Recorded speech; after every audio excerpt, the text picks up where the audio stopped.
Good morning, everyone. Welcome again. This is our respiratory system part number 2. In this part, we will discuss about lower respiratory system and respiratory muscles. चलो lower respiratory system से start करते हैं। Lower respiratory system किससे मिलकर बनाता है? Lower respiratory system is composed of trachea, bronchioles, lungs and alveoli. Let us study them separately. देखते हैं इनको अलग अलग से। ट्रेकिया को देखें। Trachea is made up of C shaped cartilaginous rings. ये सी शेप के कार्टिलेजिनस रिंग से मिलकर बने होते हैं। The rings are held together by pseudo stratified ciliate columnar epithelium. हमको लगता है कि जो ट्रेकिया है वो स्ट्रेट है। स्ट्रेट किस वजह से है? एक एपिथेलियम की वजह से। एपिथेलियम बोलते हैं स्किन की लेयर को, और वो एक ऐसी लेयर है जो सूडो मतलब फॉल्स स्ट्रेटिफाइड, सीधी तरीके से लगी। ऐसा लगता है कि वो सीधी करके रखी हुई है। Okay. The cartilaginous rings prevent the trachea from collapsing and keep it open so that air can go through without any obstruction. Cartilaginous rings के और क्या फायदे हैं? वो ट्रेकिया को कोलैप्स होने से बचाते हैं, जिसकी वजह से वो सिकुड़ते नहीं है, और सिकुड़ते नहीं है तो एयर आसानी से उसके अंदर से पास हो सकती है।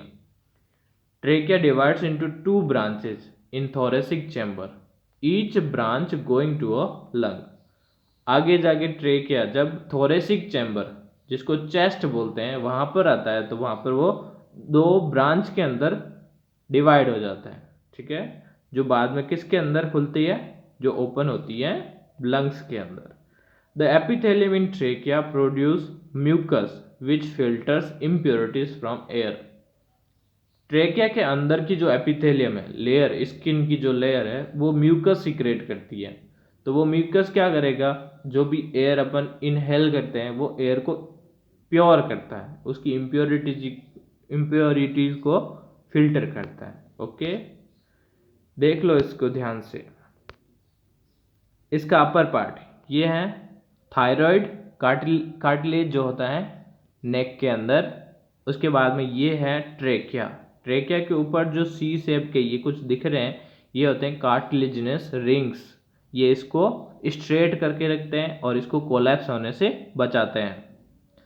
ओके, उसके बाद में यहाँ पर लंग्स में आने के बाद में ये ट्रेकिया कन्वर्ट हो जाता है 2 पार्ट्स के अंदर, जिनको ब्रोंकस बोलते हैं in lungs. Okay, next part को आगे देखेंगे। ब्रोंकाई एंड ब्रोंक्यूल्स, जो ट्रेकिया के 2 सब ग्रुप हैं। Bronchi enter the lungs and divide into secondary bronchi. Bronchi जब लंग्स के अंदर एंटर करती है तो वो और डिवाइड होती है, फर्दर डिवाइड होती है, जिसको सेकेंडरी ब्रोंकाई बोलते हैं। फिर secondary bronchi divide into tertiary bronchi bronchioles. Further division creates bronchioles. तो सेकेंडरी ब्रोंकाई टर्सरी में और टर्सरी के बाद में ब्रोंक्यूल्स में वो कन्वर्ट होती जाती हैं। These bronchioles finally and up in terminal bronchioles. और ये जो ब्रोंक्यूल्स है और डिवाइड होते हुए अंतिम ब्रोंक्यूल्स में पहुंचते हैं, या टर्मिनल ब्रोंक्यूल्स या लास्ट ब्रोंक्यूल्स में पहुंचते हैं। This system of branches and sub branches appears like branches of tree inside lungs. और जब इनको देखते हैं, इनकी ब्रांचेज को देखते हैं ब्रोंक्यूल्स को, तो ऐसे लगता है जैसे लंग्स के अंदर कोई ट्री जैसी स्ट्रक्चर है। The terminal bronchioles and in alveoli. और लास्ट के अंदर जो ब्रोंक्यूल है वो एल्वियोलाई में कन्वर्ट हो जाते हैं। एल्वियोलाई छोटे छोटे से बलून जैसे सैक होते हैं, गुब्बारे जैसे होते हैं। देखो इनको ध्यान से। ब्रोंक्यूल्स कन्वर्ट हो जाते हैं, ब्रोंकाई कन्वर्ट हो जाते हैं ब्रोंक्यूल्स, फिर टर्मिनल ब्रोंक्यूल्स के अंदर, और लास्ट के अंदर वह एल्वियोलाई में कन्वर्ट हो जाते हैं। ओके, नेक्स्ट पार्ट है lungs. Lung is a balloon like structure. ये भी बलून जैसा होता है। Which contains bronchi, bronchioles, alveoli and blood capillaries. क्या क्या होता है इसके अंदर? ब्रोंकाई होती है, अभी देखा था, ब्रोंकाई कन्वर्ट होती है ब्रोंक्यूल्स में, ब्रोंक्यूल्स आखिर में जाके कन्वर्ट होता है एल्वियोलाई में। एल्वियोलाई के अंदर ब्लड कैपिलरीज होती हैं, इनका काम होता है ऑक्सीजन वगैरह को ट्रैप करके बॉडी सेल्स में ले जाना और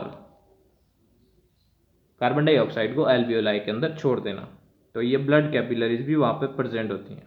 और the left lung is divided into 2 lobes. ध्यान रखना, जो लेफ्ट पार्ट है वो होता है 2 पार्ट में डिवाइडेड, 2 लॉब्स में डिवाइडेड होता है, लेकिन राइट लंग 3 लॉब्स में डिवाइडेड होता है। Each lobe is divided into many सब लॉब्स। जब लॉब्स को देखें तो हर एक लॉब छोटे छोटे सब लॉब्स के अंदर डिवाइडेड है।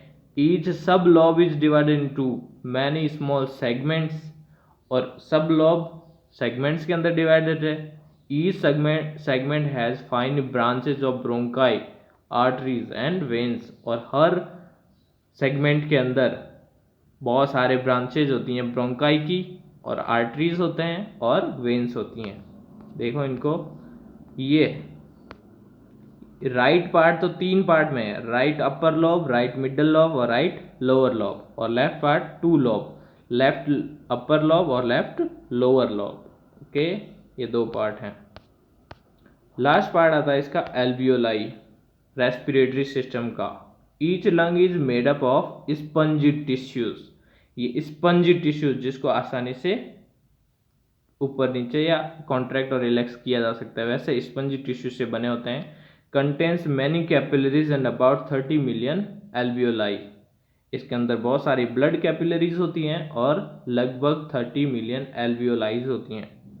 Alveolus is line by squamous epithelium and blood capillaries. Epithelium बोलते हैं स्किन को, ओके, स्किन की लेयर्स को। स्क्वेमस स्किन वैसी होती है जो प्रीमिएबल होती हैं, परमिएबल होती हैं। परमिएबल बोलते हैं जिसके अंदर से असेंशियल न्यूट्रिएंट्स वगैरह पास हो सके एक पार्ट से बाहर से अंदर की तरफ। जैसे गैसेस वगैरह हैं, ऑक्सीजन, तो ऑक्सीजन इनके अंदर से बाहर की तरफ पास हो सकती हैं स्किन के अंदर से, तो ऐसी स्क्वेमस एपिथेलियम को बोलते हैं।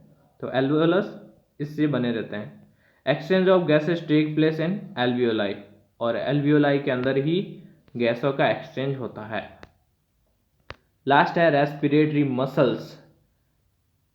लंग्स के इनहेल, हम सांस को इनहेल और एक्सहेल किस वजह से कर पाते हैं? रेस्पिरेटरी मसल्स की वजह से, जिसको ब्रीदिंग भी बोलते हैं अपन। Breathing is facilitated by special muscles like diaphragm. Breathing को डायफ्राम द्वारा फैसिलिटेट किया जाता है या आसान बनाया जाता है। Contraction in diaphragm facilitate entry of air in lungs.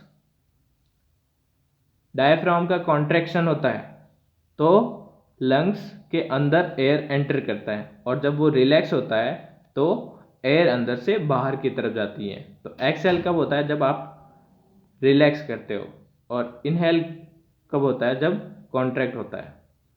इंटरकोस्टैलिस muscles also plays a role in breathing. Ribs के अंदर, जो रिब्स है हमारी चेस्ट के अंदर, रिब्स के ऊपर एक और मसल्स होती हैं जिसको इंटरकोस्टैलिस मसल्स बोलते हैं, वो भी रेस्पिरेशन के लिए या ब्रीदिंग के लिए जरूरी होती है। ओके, फिजियोलॉजी ऑफ रेस्पिरेशन हमने पढ़ा था कि रेस्पिरेशन एक्सटर्नल और इंटरनल होता है। External respiration this happens in alveoli, जो बाहरी गैसों का एक्सचेंज है। The pressure difference between air in alveoli and gases in capillaries facilitated removal of carbon dioxide from blood and addition of oxygen to blood। देखो, इसमें alveoli और blood capillaries के अंदर जो एयर का प्रेशर है वो डिफरेंट होने की वजह से ऑक्सीजन आसानी से अंदर की तरफ चली जाती है, ऐड हो जाती है, और कार्बन डाइऑक्साइड बाहर की तरफ आ जाती है। तो एक्सटर्नल रेस्पिरेशन में एक्सचेंज होता है गैसों का, कहाँ पर? लंग्स के अंदर, एल्वियोलाई के। और इंटरनल रेस्पिरेशन ये होता है सेल्यूलर लेवल पर, सेल्स के अंदर। In case exchange of gases between blood and cells take place in by diffusion, और ये डिफ्यूजन के प्रोसेस से होता है, क्योंकि सेल्स के अंदर ऑक्सीजन का ट्रांसमिशन डिफ्यूजन से ही संभव हो सकता है। ओके, यहाँ पर अपना रेस्पिरेशन खत्म होता है। Thank you all.